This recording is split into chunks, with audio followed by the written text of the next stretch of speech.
mulai kajian kitab tafsir Al-Hikam pada pagi hari ini. Bismillahirrahmanirrahim. Assalamualaikum warahmatullahi wabarakatuh. Waalaikumsalam warahmatullahi wabarakatuh.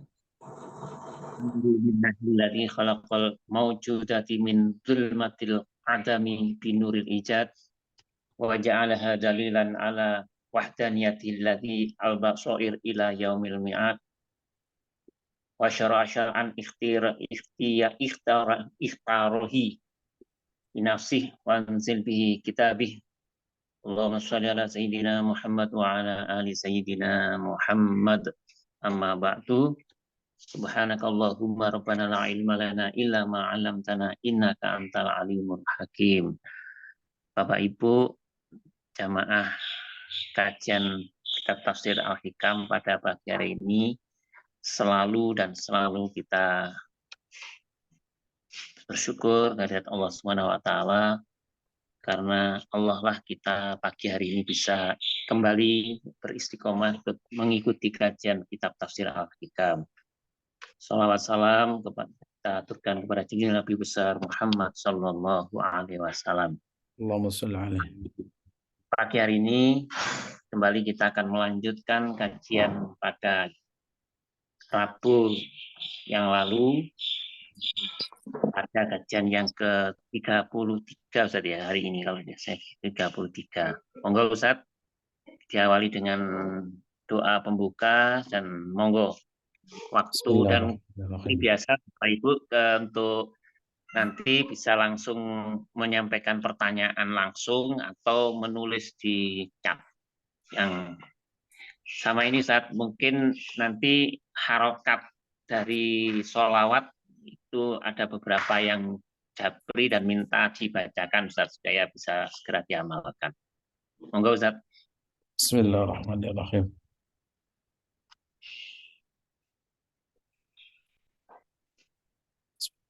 Assalamualaikum warahmatullahi wabarakatuh. Bismillahirrahmanirrahim.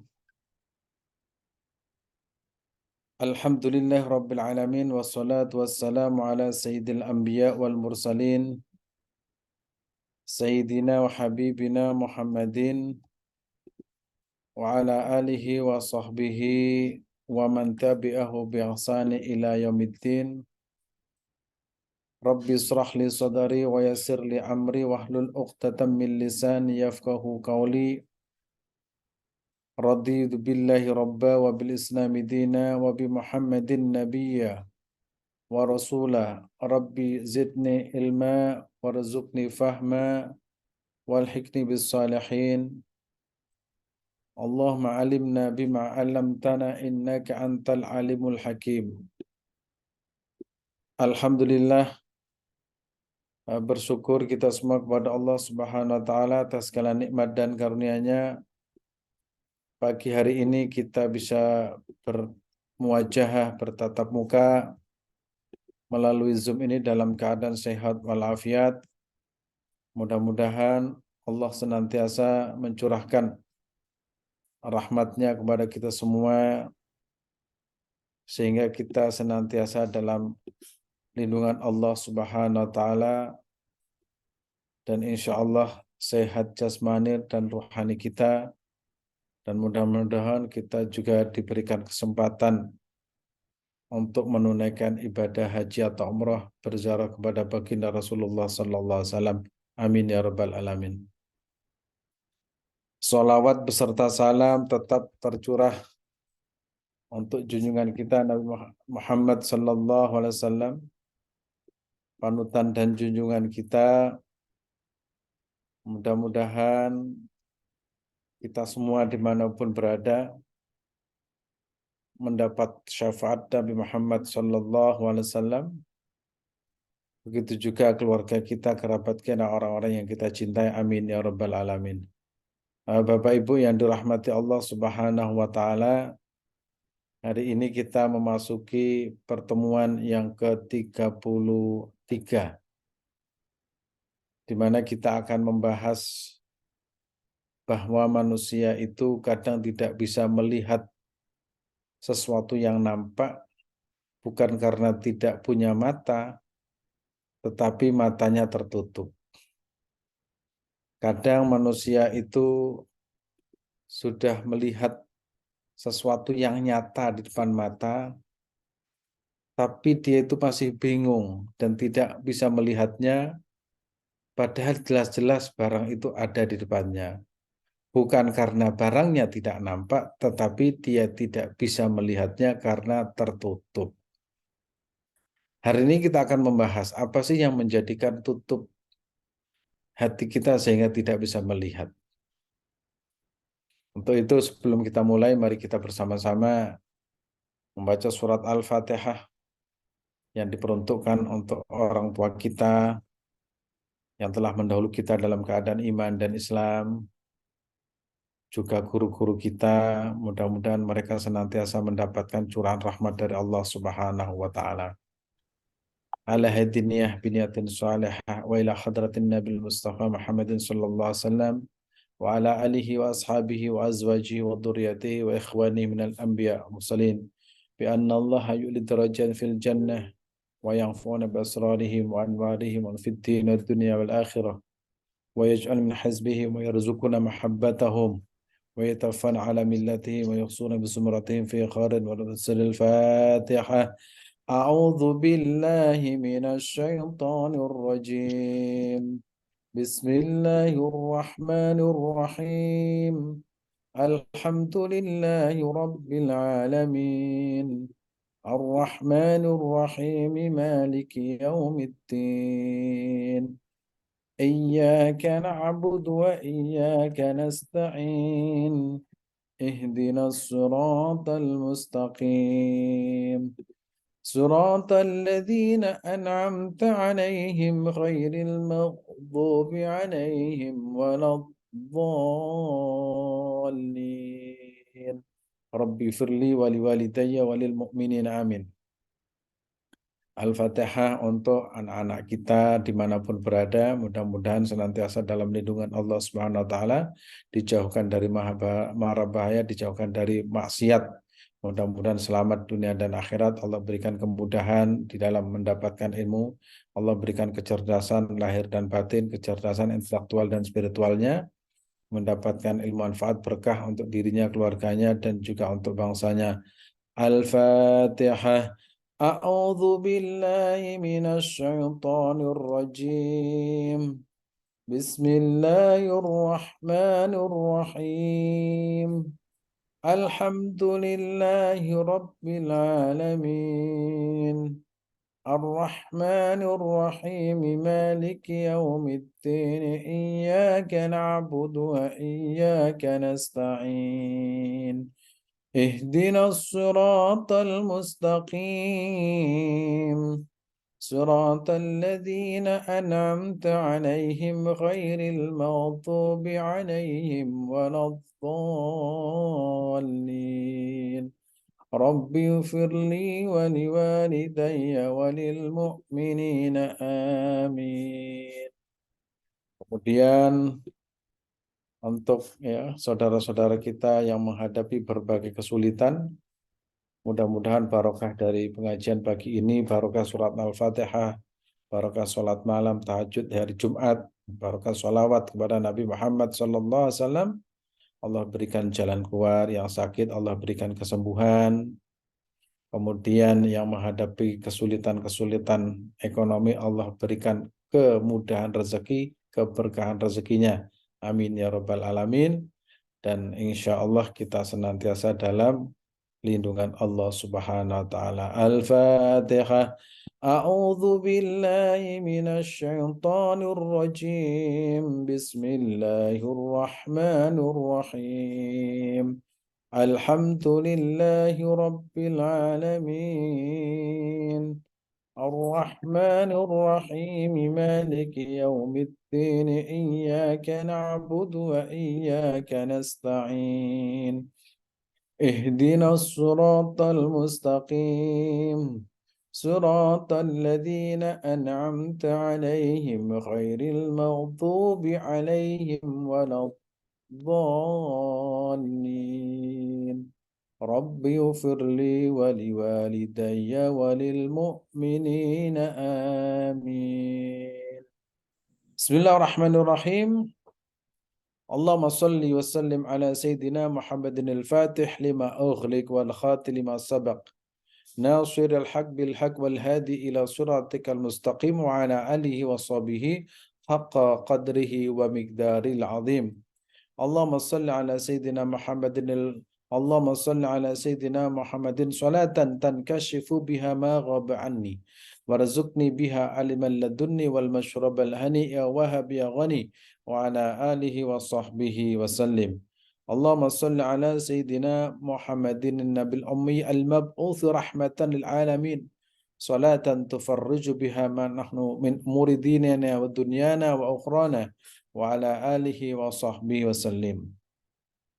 Allahumma salli ala Sayyidina Muhammadin wa ala alihi wa sahbihi salatan nanalu bisirriha hifdzal Qur'an wal amala bihi wa razuqna minhu ilman munira wa sallim tasliman katsira. Allahumma salli ala Sayyidina Muhammadin salatan tuwassi'u biha alaina al-arzaq wa tuhassinu biha lana al-akhlaq wa ala alihi wa sahbihi wa sallim. Amma ba'd. Bapak Ibu, hari ini kita akan membahas Al-Hikmah Ats-Tsalitsah wa Tsalasun, ya, ke-33. Bismillahirrahmanirrahim. Qala al-muallifu rahimallah wa nafa'ana bihi wa bi ulumihi fid dharaini amin.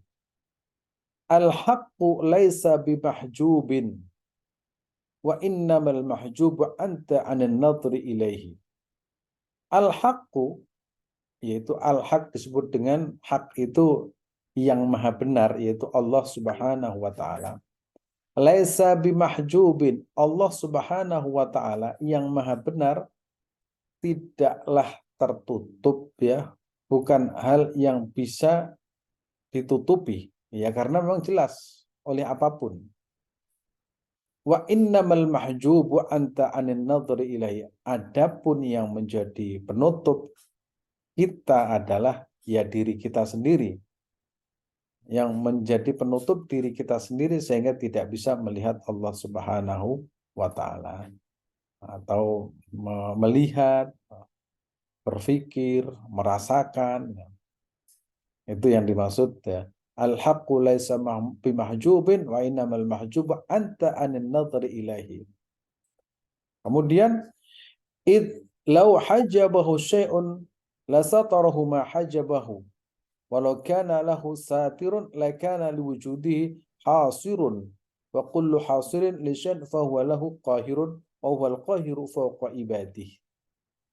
Nah, di sini karena andaikan sesuatu menghalangi Allah maka ia bisa menutupi Allah, dan andaikan ada sesuatu yang bisa menutup Allah, ya, menutupi Allah, maka ia membatasi keberadaan Allah, dan segala sesuatu yang bisa membatasi hal lain berarti ia memiliki kuasa, sedangkan Allah adalah zat yang maha kuasa atas seluruh hamba-hambanya. Nah, ini kalimat sederhana. Allah itu jelas, Allah itu nampak. Bagaimana nampaknya Allah? Nampaknya Allah itu dengan adanya alam semesta, adanya wujud langit dan bumi, juga wujud kita yang ada saat ini, itu bukti adanya Allah Subhanahu wa ta'ala. Kalau kita tidak bisa melihat atau menyaksikan keberadaan Allah Subhanahu wa ta'ala atau wujud Allah Subhanahu wa ta'ala, berarti kita sedang tertutup mata batinnya. Padahal Allah itu jelas, kok nggak bisa melihat. Berarti ada sesuatu yang menutupi sampai kita itu tidak bisa menyaksikan Allah Subhanahu wa ta'ala. Contoh paling gampang, kalau kita itu mendapatkan rezeki, kalau kita sibuk dengan rezekinya, itu akan lupa terhadap yang memberi rezeki. Itu gampangnya seperti itu. Padahal kita tahu Allah itu maha pemberi rezeki, Allah itu Razzaq. Loh, kok kita sibuk dengan rezekinya tapi lupa dengan yang memberi rezeki, berarti orang itu sudah tertutup. Tertutup, apa yang menutupi dirinya? Ya rezekinya itu sendiri. Dan pada umumnya memang demikian. Ya, pada umumnya itu demikian. Orang sibuk dengan pemberian-pemberian Allah Subhanahu wa taala, dia lupa bahwa Allah yang memberi rezeki itu sendiri. Bukan hanya urusan rezeki. Misalkan ya, urusan-urusan yang lain, misalkan kita minta, misalkan berdoa kepada Allah Subhanahu wa taala, pasti kita akan sibuk dengan permintaan kita, lupa dengan Allah Subhanahu wa taala. Makanya orang yang berdoa pun kalau tidak diajarkan doa yang baik, pasti dia akan sibuk dengan apa yang diinginkan, lupa bahwa Allah itu yang Maha memberi, Allah yang Maha mengabulkan. Nah, orang yang demikian ini berarti sedang tertutup hatinya. Nah, kalau contoh nyata di sekitar kita bahwa atau diri kita sendiri, kadang kita itu kalau sedang sedang sedih atau sedang marah, ya, sedang bahagia, itu kadang itu lupa dengan Allah Subhanahu wa taala. Karena kebahagiaan, kesedihan, ya, itu kadang itu melupakan membuat diri kita lupa kepada Allah Subhanahu wa taala. Untung ulama-ulama, para guru-guru kita mengajarkan segala sesuatu hendaknya diawali dengan baca Bismillahirrahmanirrahim, dengan menyebut nama Allah Subhanahu wa taala agar supaya tidak lupa. Sebab kalau tidak diajari itu potensi manusia itu lupa kepada Tuhannya. Sampai ada ayat begini. وَلَا تَكُونُوا كَالَّذِينَ نَسُوا اللَّهَ فَأَنسَاهُمْ. Janganlah kalian menjadi orang-orang yang lupa kepada Allah, kemudian Allah melupakan kita. Bagaimana supaya tidak lupa? Fadkuruni adzkurkum. Nah, kata Allah Subhanahu wa taala begitu. Ingatlah aku, niscaya aku akan mengingat kalian. Nah, sebaik-baik mengingat Allah Subhanahu wa taala adalah sholat. Oleh karena itu, orang yang rajin sholat itu mengingat Allah. Jangankan sholat, ya. Kadang kita sedang sujud pun itu yang kita pikirkan yang lain. Coba. Itu betapa, ya, mengatur hati kita itu betapa sulitnya. Tapi untung kita masih diajari sholat. Minimal dalam sholat itu kan bisa dipresentasikan berapa khusuknya itu kan tahu. Misalkan sholat subuh, ya, persentasenya itu misalkan 20% atau 50% itu khusuk, yang lain itu yang belakrak, ya, atau kemana-mana, itu bisa kita hitung lah. Nah, kalau kita ingin tahu, nanti kan ada catatan malaikat, itu kita menghadap Allah Subhanahu wa taala, itu kan ada, ini memang sholat, tapi detik ini dia itu sedang mengingat A, detik ke berapa dia itu sedang mengingat nasi, detik ini itu ada catatannya lengkap nanti. Lengkap, jangan khawatir. Datanya malaikat itu lebih lengkap daripada data kita sendiri. Nah, kita kadang dalam ibadah pun itu tertutup. Oleh karena itu, ya, ini menjadikan kita selalu mawas diri, berhati-hati bahwa Allah itu sangat jelas dan tidak akan tertutup oleh apapun. Yang menutupi hati kita adalah keinginan-keinginan kita, sehingga tidak akan bisa melihat Allah Subhanahu wa taala. Nah, di sini juga diterangkan, ya, bahwa lau hajabu syai'un la satarahu ma hajaba walau kana lahu satirun la kana liwujudi hasirun wa kullu hasirin li syai'in fa huwa lahu qahirun wa huwal qahiru fawqa ibadi. Jadi, ya, di sini juga diterangkan enggak mungkin Allah itu tertutupi oleh makhluknya. Enggak mungkin Allah itu berkuasa atas makhluk-makhluknya. Bagaimana mungkin makhluknya itu bisa menutupi Allah Subhanahu wa taala? Enggak mungkin. Allah itu bahasa Jawa itu cetha welo-welo. Jelas Allah Subhanahu wa taala itu wujud, qidam, baqa, mukhalafatul lil hawasisi. Allah itu hayyun qayyum. Allah itu jabbar qahar, arzaq, fattahul alim, al-qabid, al-basit. Allah itu jelas sifat-sifatnya. Kok kita tidak bisa melihat, maka kita perlu mengevaluasi diri, apa yang membuat kita itu tidak bisa melihat Allah Subhanahu wa taala. Jangan-jangan begitu tebal, ya, yang menutupi batin kita sampai kita itu tidak bisa menyaksikan Allah Subhanahu wa taala. Padahal kita setiap saat dan setiap waktu itu menikmati karunia Allah Subhanahu wa taala, mulai bangun tidur sampai mau tidur semuanya itu anugerah Allah, tapi kita tidak pernah merasakan kehadiran Allah Subhanahu wa taala. Ini Pak kan bermasalah ini. Sangat bermasalah.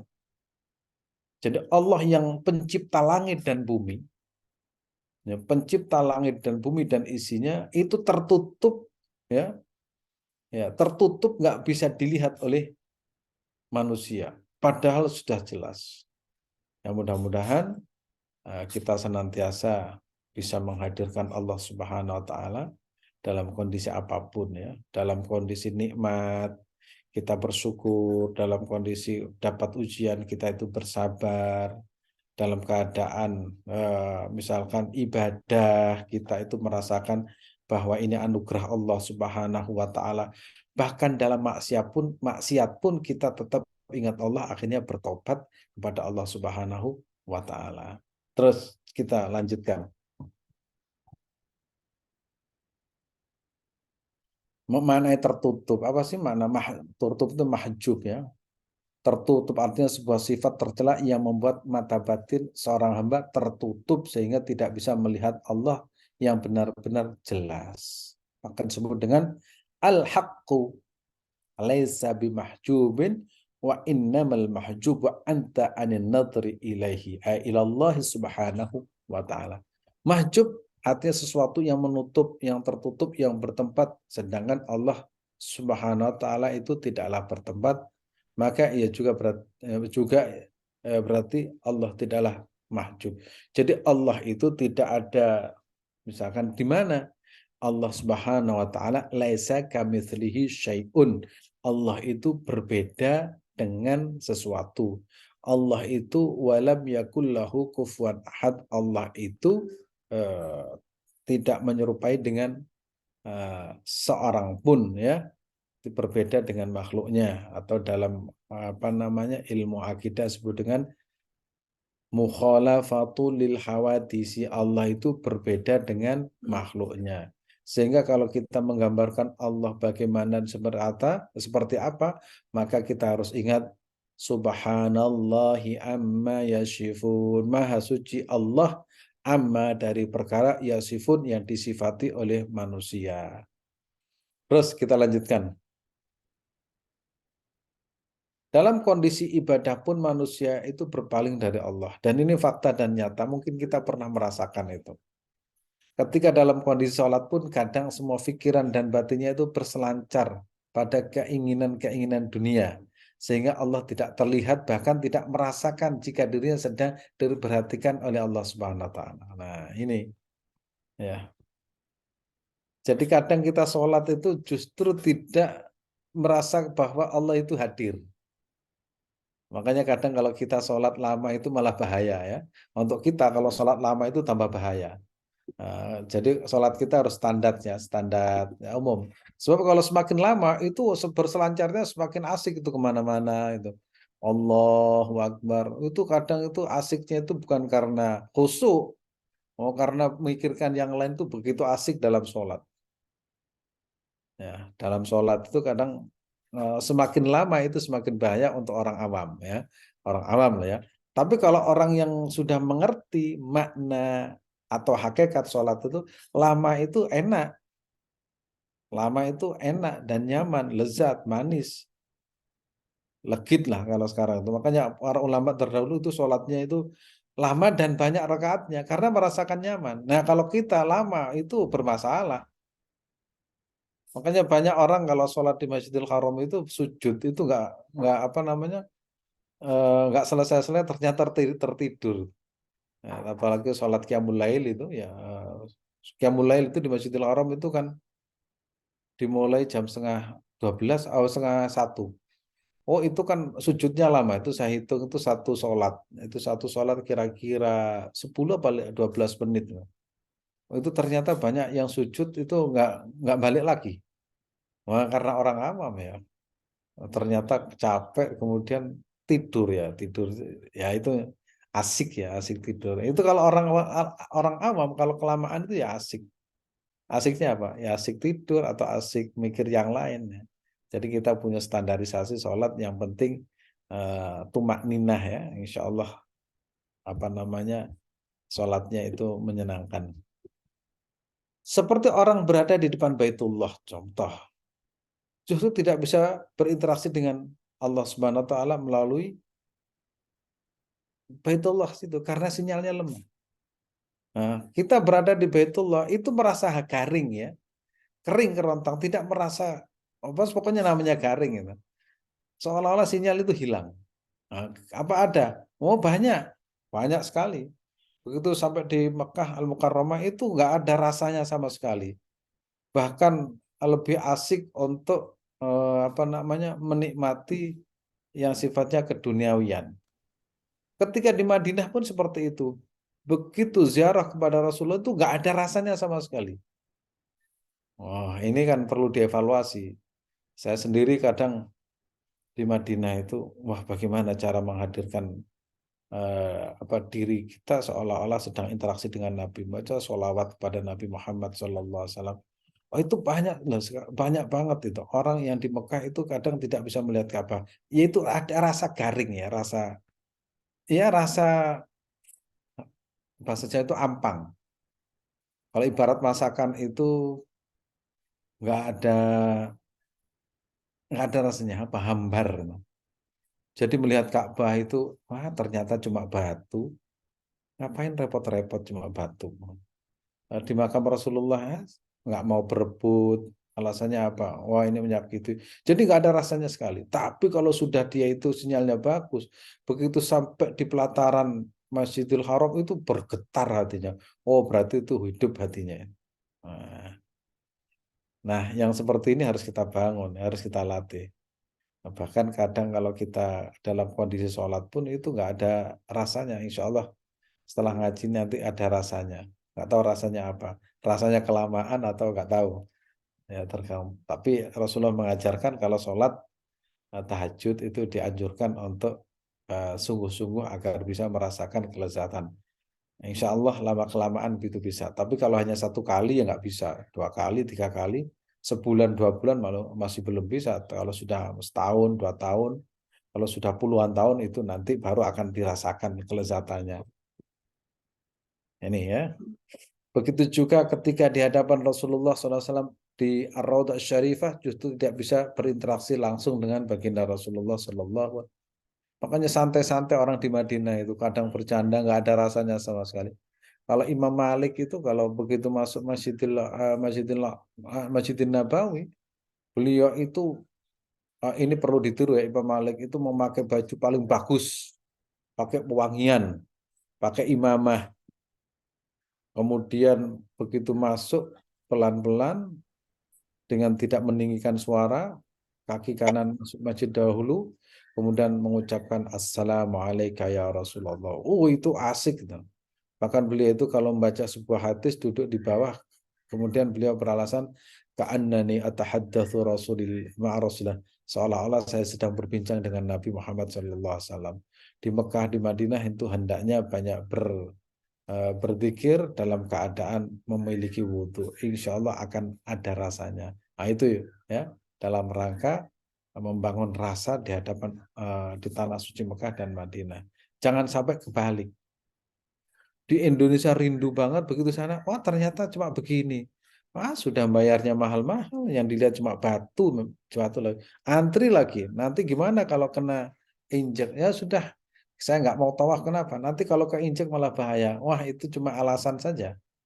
Nah, padahal kalau kita masuk di pelataran Ka'bah itu ya semuanya merasakannya sama. Masa kemudian mungkin ratusan ribu orang kalau pikirannya sama dengan kita takut keinjek, ya kosong itu namanya Baitullah itu. Coba kalau kita berpikir dengan berpikiran yang apa yang dangkal. Ya, misalkan begini, kita jangan tawaf karena tawaf itu kita apa namanya berkumpul banyak orang nanti kita menginjak atau diinjak. Wah kalau seluruh dunia cara berpikir seperti itu nggak ada yang ke Mekah. Tapi kemudian dibalik, kalau bukan sekarang kapan? Akhirnya semuanya berebut sehingga Nabi pasti bahagia karena semuanya merindukan baginda Rasulullah Shallallahu Alaihi Wasallam. Nah, itu berarti hatinya tidak tertutup, ya, hatinya itu hidup, hatinya itu bisa melihat. Dan mudah-mudahan Allah buka mata batin kita sehingga bisa uh, apa namanya, ada sinyal yang bagus. Terus kita lanjutkan. Makna batin manusia, pada hakikatnya manusia itu selalu ingin berhubungan dengan penciptanya. Ya, itu pasti. Itu naluri sebagai seorang hamba pasti ingin interaksi dengan penciptanya. Karena Allah jelas dan tidak tertutup. Dari pandangan batin manusia, ada rasa itu ingin mengenal Tuhannya lebih dalam. Namun karena manusia sibuk dengan hawa nafsunya sendiri, sehingga tidak bisa melihat Allah, bahkan tidak merasakan wujud dan kehadiran Allah Subhanahu wa taala yang tanpa nyata. Nah, kita pingin, tapi keinginan kita itu kadang tidak bisa dilaksanakan karena kita sibuk dengan nafsu-nafsu kita, keinginan-keinginan kita, ya, syahwat-syahwat kita. Padahal keinginannya itu bagus. Tapi yang namanya tertutup, ya saya kadang mengilustrasikan begini. Orang yang mau menunaikan ibadah haji, tetapi kadang duitnya lebih asik digunakan untuk yang lain. Nah, keinginan itu kan tetap ada, tapi berhubung ya keinginan untuk membeli motor dan yang lain itu lebih muncul, akhirnya keinginan itu akan tidak akan terwujud. Manusia ingin dekat dengan Tuhannya, tapi dia itu masih bermaksiat. Maksiat dohir dan batin, sehingga maksiat dohir dan batinnya itu menjadi penghalang dirinya tidak bisa menghadirkan Allah Subhanahu wa Ta'ala. Tadi kita singgung, Allah memberikan rezeki, kita sibuk dengan rezeki itu sehingga tidak bisa merasakan Allah itu sang pemberi rezeki. Nah, itu sebenarnya batin manusia itu pinginnya itu dekat, ya. Tapi berhubung kita itu masih banyak yang kita inginkan, akhirnya tidak lagi dekat. Kadang dekat tapi rasanya jauh. Makanya ada ulama itu walaupun dia di Indonesia, tapi rasanya itu bisa berdampingan dengan Nabi. Karena batinnya itu dekat dengan Rasulullah. Ada juga yang sebaliknya, sudah di hadapan makam Nabi itu masih nyari, kuburan Nabi Muhammad mana? Dia tidak bisa menghadirkan Nabi pada dirinya sendiri. Ya karena mata batinnya itu kotor sehingga tidak bisa merasakan kehadiran Rasulullah Shallallahu Alaihi Wasallam. Kita lanjutkan. 4 sifat tercela manusia. Ya, ada 4 sifat tercela manusia. Bisa kita ya bisa kita lihat apa sih sifat yang tercela itu. Nah, pertama, ya, sifat yang pertama apa ini? Sifat rububiyah. Rububiyah itu Allah itu punya sifat rububiyah. Tapi kalau sudah menguasai manusia, manusia itu sudah merasa bahwa dirinya itu seperti Tuhan. Akhirnya menguasai sifat ini, menguasai manusia, yang telah menguasai diri manusia, maka ingin menguasai, menduduki jabatan yang tinggi, suka memaksa orang lain, ya, tak mau direndahkan, maunya hanya dipuji, dan kecenderungannya takabur, membanggakan diri, riak, suka puji-pujian dan sanjungan, popularitas dan sebagainya. Ini kamu tahu, saya anaknya raja. Kamu tahu saya keturunan nabi. Oh. Kamu tahu saya keturunan wali. Iya, kamu kan orang biasa. Ayahmu kan nabi. Ayahmu kan wali. Tapi kamu kan tetap orang biasa. Nah, itu karena apa? Sifat yang masuk pada diri adalah sifat rupiah. Akhirnya kepada orang itu, kamu harus begini, harus begini. Itu muncul namanya sifat takabur. Karena apa? Dia dikuasai sifat ketuhanan atau sifat yang berkuasa, menguasai dan cenderung melihat orang lain itu rendah. Nah, melihat orang lain rendah dan merasa bahwa dirinya itu lebih mulia. Bangga dengan kedudukannya, bangga dengan nasabnya. Saya ini keturunan Nabi, kamu orang biasa. Saya ini keturunan Raja Majapahit. saya ini keturunan raja. Oh, semuanya, iya ayahmu memang keturunan ini. Tapi kita kan sama. Akhirnya dia itu ingin menguasai, menganggap orang lain rendah. Padahal kedudukan manusia itu sama. Yang membedakan adalah ketakwaan kita kepada Allah Subhanahu wa Ta'ala. Ini kecenderungan sifat rububiyah yang melekat pada diri manusia. Yang kedua, sifat asyaitoniyah. Nah, ini sifat setan itu. Setan itu kalau sudah sifat setan melekat pada manusia, bisa kesetanan. Bukan kena jin, bukan ya. Tapi ini sifat nyata, yaitu apa? Setan itu sukanya apa? Menguasai dirinya, ya. Ia akan suka merekayasa, merekayasa, merekayasa anggaran, misalkan, merekayasa, pokoknya semua direkayasa. Menipu, ya, melakukan tipu daya, kemudian meraih segala sesuatu dengan cara-cara yang jahat. Ya, setan kan itu.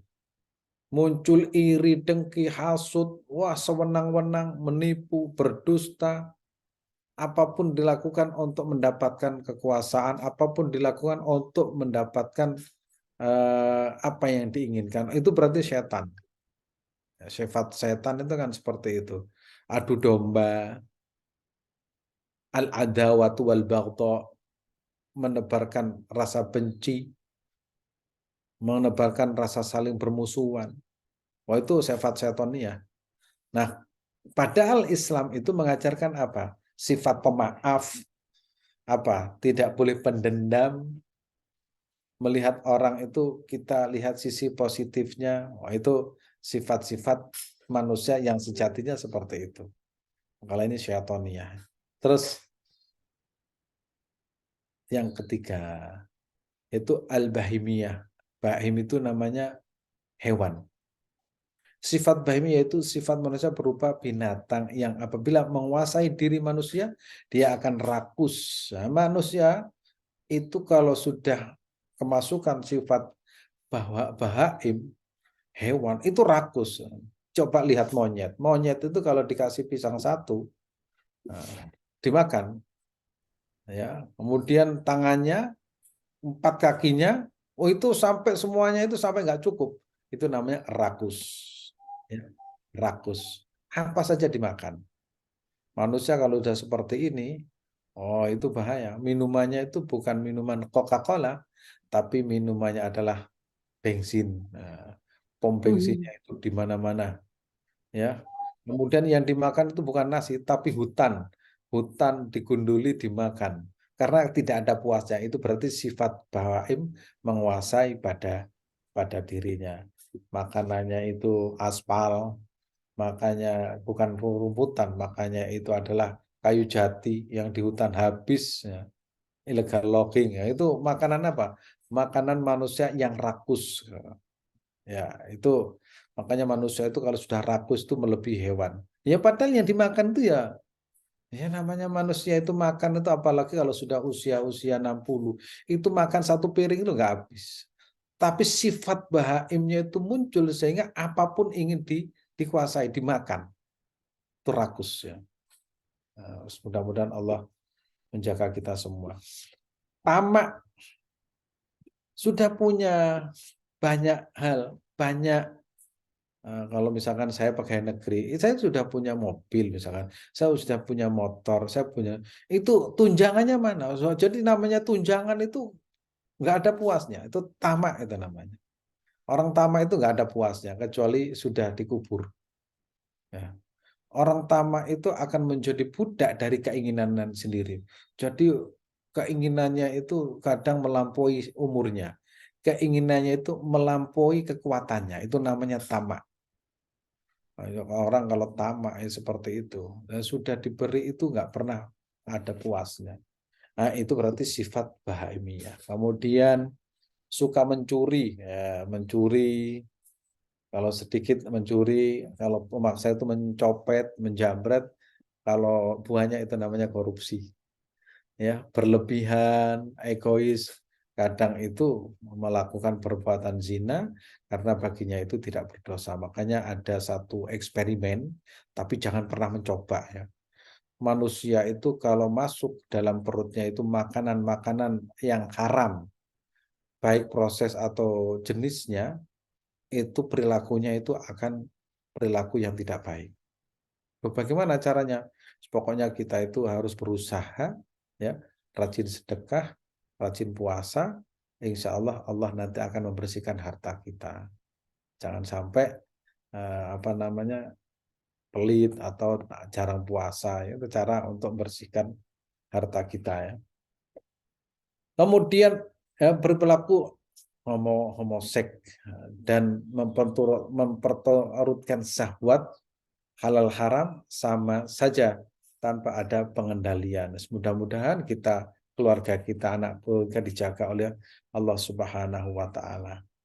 Tapi kalau kita rawat sifat-sifat ini, itu akan menjadi baik. Nah, nanti kita akan lihat slide berikutnya.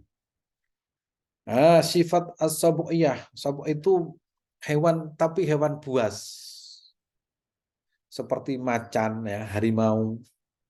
Hewan-hewan buas, yaitu sifat sabu'iyah, yaitu sifat kebuasan yang apabila menguasai diri manusia, ia akan suka bermusuhan, berkelahi, marah, menyerang, membunuh, suka maki, suka bermusuhan, sadis, kejam, marah, memukul, dan sebagainya. Ini ya. Jadi sifat ini, ketika manusia itu melekat pada dirinya, itu sifat tercela ini, sabu'iyah, yaitu buas, ya seperti harimau, menerkam, ya, cara mengambil makanan itu dengan menjarah. Ada lagi hewan yang sama itu, seperti beruang atau apa, itu pokoknya hewan-hewan buas. Makanya para ulama itu mengajarkan kita puasa. Nah, ada sebuah puasa yang diajarkan itu namanya puasa, kalau nggak salah puasa ngerowot. Ngerowot itu kita dianjurkan makan makanan yang sifatnya itu sayur-sayuran, agar supaya kita memiliki sifat-sifat yang yaitu tadi tidak seperti binatang buas. Makanya orang Sunda katanya itu kan halus-halus karena makanan yang dikonsumsi rata-rata itu adalah makanan sayur-sayuran. Hadrawat, ya. Ya, hadrawat. Kemudian orang Madura beda, yang dimakan itu adalah makanan-makanan yang sifatnya dari laut. Makanya pasti sifatnya itu beda. Itu ada penjelasan kitab yang menerangkan tentang ini, namanya kitab Muqaddimah Ibnu Khaldun. Ya. Kalau orang suka makanan daging itu sifatnya seperti apa? Kalau orang sifatnya suka makanan sayur-sayuran sifatnya seperti apa? Orang Arab itu kan jarang sayur-sayuran, akhirnya wataknya seperti itu. Itu ada penjelasan seperti itu. Kalau kita suka makan tempe darah tinggi, ya coba setiap hari tempe terus, itu darah tinggi. Bukan karena darah tingginya, karena tempenya, ya karena bosen setiap hari tempe. Ya. Terus kita lanjutkan. Nah, ketika akal mengatur sifat manusia, nah gini, akal yang dilandasi ilmu itu akan mengatur, ya. Dengan akal yang sehat, ya, akal yang benar, akal yang berilmu, semua sifat manusia rububiyah akan dikendalikan menjadi seorang pemimpin. Berubah. Dia itu berkuasa tapi memimpin, menuntun jamaahnya. Bukan pingin dihormati, tapi bagaimana bisa menjadi orang yang melayani. Nah, itu. Menjadi manajer, ya, menjadi pelayan bagi orang lain yang tidak sombong dan tidak otoriter. Karena apa? Ada ilmunya.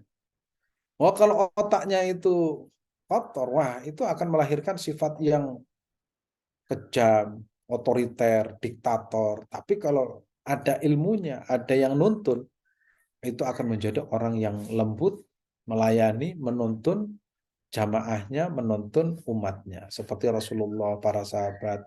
Dan saya pelajari beberapa pemimpin, ya, yang berhasil itu adalah punya watak seperti ini.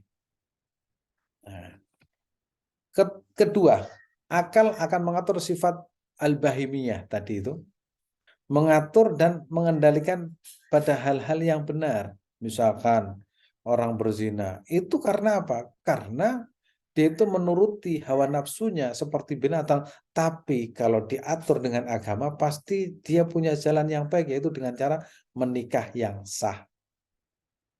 Nah, kemudian tidurnya teratur, ya, makan yang benar, ya makan tapi ada aturannya, tidak semua dimakan. Tidur juga sama. Itu karena apa? Semuanya ada aturannya. Akal itu yang mengatur. Nah, kok bisa akal mengatur? Karena akal itu ya, berpikir. Akal itu yang benar itu pasti akan berpikir yang positif. Kemudian akal mengatur sifat subuh yang tadi itu sifat yang kebuas, ya, yang buas, mengendalikan mengatur pada keberanian membela agama Islam. Seperti Sayyidina Umar bin Khattab, wah itu masih kejam, masih apa namanya kayak preman sebelum menjadi umat Nabi Muhammad. Begitu menjadi umat Nabi Muhammad langsung berdiri mengatakan kepada penduduk Mekah, ini Umar telah masuk Islam. Ayo siapa yang mau menghalang-halangi mau berhijrah ke Madinah? Langsung seperti itu. Jadi yang tadinya galak memusuhi Nabi Muhammad dan pengikutnya, begitu Islam langsung galak kepada orang kafir. Ya karena memang galaknya itu diperlukan menjadi seorang pejuang. Kalau yang lain kan melempem ya. Ada sahabat itu ya pendiam. Umar tidak. Ya karena sifat-sifat galaknya Umar itu sebelum Islam itu bahkan pernah diceritakan di bangsa Arab itu kalau punya anak perempuan dipendam hidup-hidup. Umar bin Khattab akhirnya begitu masuk Islam langsung menjadi orang yang setia membela baginda Rasulullah Shallallahu Alaihi Wasallam. Akal mengatur sifat as-syaitoniyah, mencari sifat-sifat berhati-hati, mampu menahan hawa nafsu, qanaah, ifah, zuhud, jujur, tawadhu, dan sejumlah sifat lainnya. Manusia dengan hati yang demikian itu senantiasa mengingat Allah Subhanahu wa Ta'ala. Mudah-mudahan bermanfaat. Saya kembalikan kepada Mas Thalib. Baik, Ustaz. Terima kasih banyak. Kajiannya luar biasa. Kita menjadi tersadar bahwa selama ini mungkin di antara kita, termasuk saya, kadang tidak bisa melihat Allah yang sebenarnya nyata itu. Ini barangkali kita harus menyadari karena persoalan dosa kita yang terlalu banyak, kira-kira begitu. Baik Bapak Ibu jamaah, pagi hari ini barangkali ada yang perlu ditanyakan, bisa disampaikan langsung saja tanpa harus menulis. Barangkali kami beri kesempatan dulu kepada para jamaah. Monggo, silakan.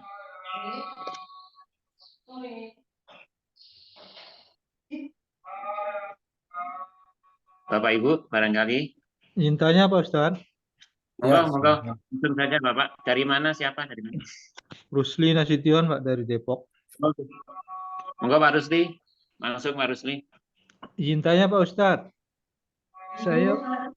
Saya pernah dengar itu dari ceramah Kiai atau Ustadz bahwa akal itu bukan otak, otak itu bukan akal. Mohon pencerahannya Pak Ustadz. Terima kasih. terima Bisa kasih. tadi tanggapi. Akal itu kan dari bahasa Arab. Sehingga akal itu bisa digunakan dalam bentuk kata kerja. Misalkan afala taqilun. Nah, kalau otak, ya otak itu sifatnya bukan apa namanya, ya kayak benda ya benda, tapi itu bagian dari tubuh manusia. Sehingga seringkali Al-Quran itu menggunakan istilah afala taqilun, afala, apakah kalian tidak menggunakan akal kalian? Nah, berarti di sini kerjanya otak itu adalah mikir ya. Nah, kalau akal itu menggunakan bahasa Arab, kalau otak itu menggunakan bahasa apa? Bahasa Indonesia ya. Nah, kalau saya paling suka itu otak-otak. Otak-otak itu otak-otak bandeng. Ya. Nah, jadi gitu ya. Otak itu tidak bersumber dari bahasa Arab, tapi kalau akal itu menggunakan bahasa Arab. Sehingga Al-Quran sering menggunakan afala taqilun. Nah, afala ono ta ora taqilun mikir sapa sira kabeh. Apakah kalian tidak berpikir?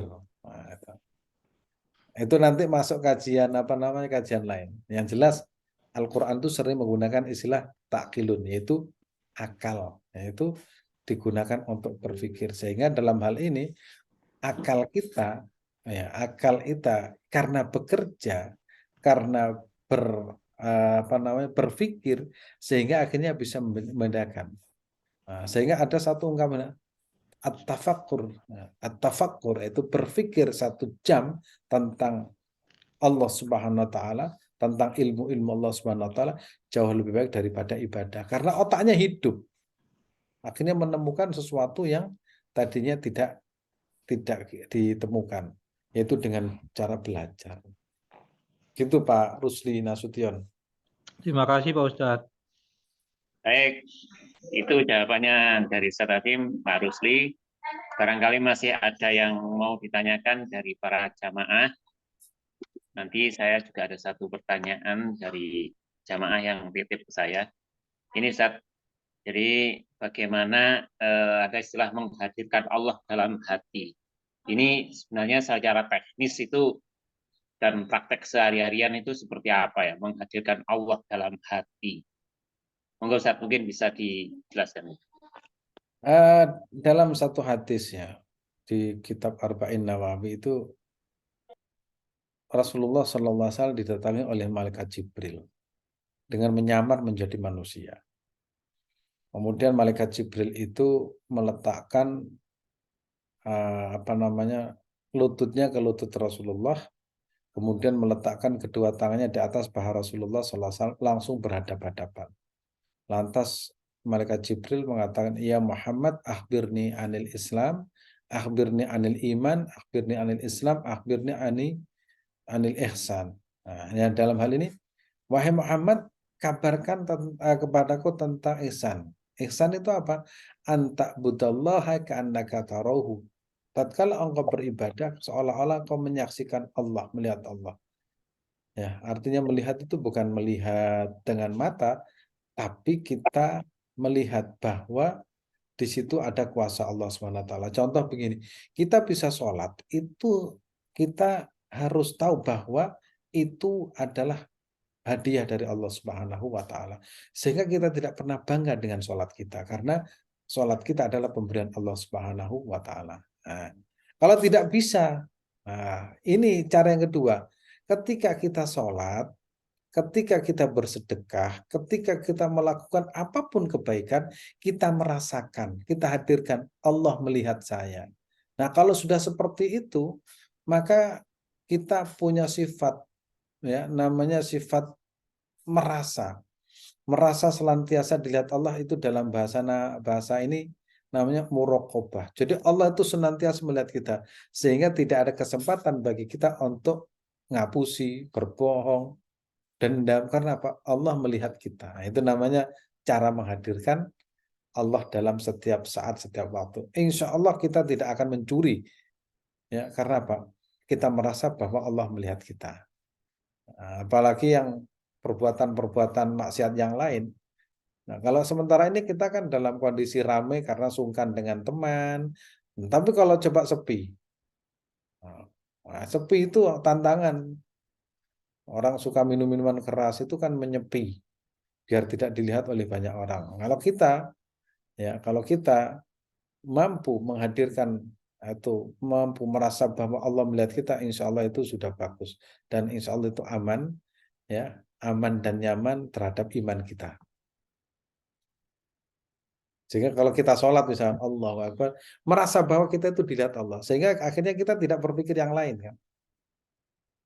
Nah, kalau kita sholat, wah ini sholat saya ini, wah saya itu hebat. Oh itu berarti sholat, tetapi dia itu merasa jauh dari Tuhannya. Makanya konstruksi berpikir seperti ini kan diajarkan oleh para ulama. mindset lah, mindset seperti ini kan diajarkan ulama. Kalau tidak diajarkan oleh para ulama, mungkin kita sholat rajin, tapi kan merasa bahwa itu adalah prestasi kita. Padahal itu sholat yang kita kerjakan itu akan murni pertolongan Allah Subhanahu Wa Taala. Sehingga kita sholat, misalkan sholat kita sholat khusyuk, kadang itu kan fokus dengan bacaan kita. Tidak merasa bahwa kita itu dilihat oleh Allah Subhanahu Wa Taala. Yang diperlukan di sini adalah kita sholat itu merasa Allah melihat saya. Ya Allah, aku sedang sholat. Nah, sehingga akhirnya menjadi bagus kan sholatnya itu. Menjadi khusyuk dan berkualitas. Karena merasa bahwa dirinya senantiasa dilihat atau dipantau oleh Allah Subhanahu Wa Ta'ala. Oke. Begitu, Mas Talib. Baik, Ustaz. Terima kasih jawabannya. Barangkali ini ada satu pertanyaan lagi, Ustaz. Apa benar setan bisa mengganggu lambung kita? Karena saya pernah dengar setan mengganggu lambung sehingga saat sholat kita selalu sakit perut dan berkali-kali batal. Dan bagaimana caranya untuk menghilangkan gangguan tersebut? Adakah doanya, Ustadz? Mohon penjelasannya. Ini menarik. Monggo. Setannya tertawa itu, masa lambung apa katanya setan, masa saya tidur terus. Makanya dalam dalam masalah seperti ini, sehingga ada ulama fikih itu ya mengatakan kalau kita itu mau sholat itu hendaknya makan terlebih dahulu, biar apa tidak kepikiran makan. Pokoknya mau sholat itu dalam kondisi bersih, ya, dalam kondisi enak nyaman. Ada satu kisah menarik itu saya baca di dalam kisah tentang Kiai Khalil Bangkalan. Kiai Khalil Bangkalan masih muda itu nyantri di Langitan Tuban. Waktu itu masih muda ya, kira-kira 16 tahun atau umur berapa. Sholat ya, kalau nggak salah sholat maghrib atau sholat isya. Begitu kiainya menjadi imam, nah ini menjadi imam, itu membaca surat ya, membaca surat Al-Fatihah, kemudian setelah itu membaca ayat dari ayat Al-Quran, kemudian Kiai Khalil yang masih muda itu tertawa terpinggal-pinggal di belakang. Tertawa, terpinggal-pinggal di belakangnya. Akhirnya setelah sholat dipanggil, kamu kenapa waktu sholat kok tertawa, cekikian? Dijawab oleh Kiai Khalil itu, Pak Kiai, bagaimana saya tidak tertawa? Saya melihat Pak Kiai itu sholat tapi membawa piring sama mengambil nasi. Kaget itu. Kiainya kaget. Ya Allah, dia itu bisa menembus batin saya. Saya pada waktu sholat dalam keadaan lapar, mikir habis ini saya makan. Nah, itu orang kasyaf itu bisa melihat seperti itu. Dan itu tidak dibuat-buat. Ternyata apa yang disampaikan muridnya kepada kiainya itu tembus. Akhirnya kiainya istighfar, ya Allah, saya waktu sholat tadi mikir makan soto atau makan bakso itu diteropong oleh muridnya dari belakang. Sehingga kelihatan kiainya itu sholat tapi dalam pandangan dia itu sedang mengambil nasi di piringnya itu. Oh iya, sholat berarti nggak boleh lapar. Benar apa yang dikatakan oleh para ulama fikih. Kalau kita sholat itu jangan kondisi lapar. Nah, sakit perut itu selesai dulu ya, namanya istibro ya. Istibro kalau di kamar mandi itu semuanya itu kemudian pipis, setelah lengkap bersuci, oh insya Allah sholatnya itu nyaman. Nah ini pola saja ya, pola bersuci di kamar. Nah, jangan kemudian, waduh ini pasti lambung mengganggu saya. Oh setan mengganggu saya. Ini setannya senyum-senyum itu. Setan itu menggodanya biasanya tidak urusan seperti itu. Kalau ada orang benci biar bertengkar. Kalau orang yang malas sholat biasanya tidak sholat. Nah, kalau kondisi tertentu kan memang ada orang beser ya, beser terus apalagi terus menerus itu pipis, terus menerus kentut dan lain sebagainya. Itu ya karena faktor usia atau mungkin karena sakit. Nah, kalau kita menyikapinya nggak seperti itu, cara menyikapinya biar menjadi ibadah. Nah, akhirnya tetap sabar dan sadar serta menerima itu adalah takdir Allah Subhanahu wa Ta'ala, sehingga akhirnya menjadi ibadah. Kalau seperti itu akan menyalahkan orang, untung menyalahkan setan. Nah, kalau menyalahkan orang, saya sakit lambung itu gara-gara teman saya ini, paling saya kena guna-guna. Oh itu kan tambah bahaya gitu. Sudah nggak mendapatkan pahala, akhirnya berdosa lagi karena menganggap orang lain. Makanya kita kenapa nggak boleh ke dukun seperti itu. Nah, dukun itu pasti mengada-ngada nanti. Kamu sakit, iya sakit perut. Oh, ini ada yang tidak suka loh. Itu mengajarkan benci kepada orang lain. Oh itu kan bahaya.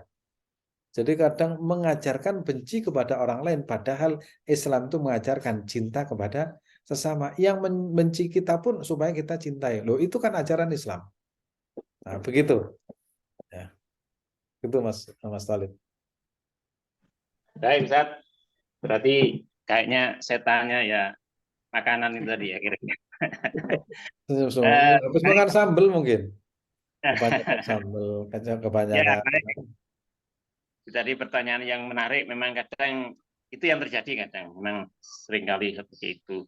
Baik Ustaz, nampaknya ini karena sudah waktunya sudah jam 6.41 dan saya kira mungkin bisa diakhiri di doa penutup. Monggo Ustaz. Oke, terima kasih. Mudah-mudahan bermanfaat, barokah, sehat, walafiat. Ya, mudah-mudahan panjang umur. Mudah-mudahan Allah berikan kesempatan kepada kita semua bisa menunaikan ibadah haji dan umrah. Amin ya rabbal alamin. Bismillahirrahmanirrahim. Hamdan syakirin, hamdan na'imin, hamdan yuafi ni'amahu wa yukafi mazidah. Ya Rabbana lakal hamdu kama yanbaghi li jalali li wajhikal karim wa li 'azimi sultanik. Allahumma ighfir lana dhunubana wa li walidayna warhamna kama rabbana shighara. Allahumma salli ala Sayyidina Muhammadin salatan tunjina biya min jamil ahwal al-afat wa taqtilana bi jamal hajat wa tutahhiruna bi sayyiat wa tarfa'una bi 'indaka 'ala darajat wa tuballighuna bi asal ghayat min jamil kharat fil hayati wa ba'dal mamat. Allahumma salli ala Sayyidina Muhammadin al-Fatih lima ughliq wal khatim as-sabaq nasiril haqq bil haqq wal hadi ila siratikal mustaqim wa ala alihi wa sahbihi haqqa qadrihi wa miqdaril azim. Allahumma salli wa sallim ala Sayyidina Muhammadin fil awwalin wa salli wa sallim ala Sayyidina Muhammadin fil akhirin wa salli wa sallim ala Sayyidina Muhammadin fi kulli waqtin wa hin wa salli wa sallim ala Sayyidina Muhammadin fil ma'ala'il a'la ila yaumiddin wa salli wa sallim ala Sayyidina Muhammad hatta tarith al-'azam al-'ali 'inda khairil warithin. Allahumma nas'aluka imanan kamilan wa yaqinan sadiqan wa lisanan dhakira wa nas'aluka al-huda wat tuqa wal 'afwa wal ghina wal maut ala dinil islam wal iman bila mihnatin wa imtihan bihaqqi sayyid adnan. Subhana rabbika rabbil izzati amma yasifun wa salamun ala mursalin alhamdulillahi rabbil alamin. Terima kasih. Wabillahi taufiq wal 'afwu minkum. Assalamualaikum warahmatullahi wabarakatuh. Waalaikumsalam warahmatullahi wabarakatuh. Mohon izin, Hayati. Terima kasih Pak Kamu Tolib, terima kasih Pak Ustaz, terima kasih dan semuanya. Semoga sehat walafiat. Assalamualaikum warahmatullahi wabarakatuh. Waalaikumsalam Warahmatullahi wabarakatuh, Pak Ustaz. Ibaratkan ban mau Izin live ya Bu.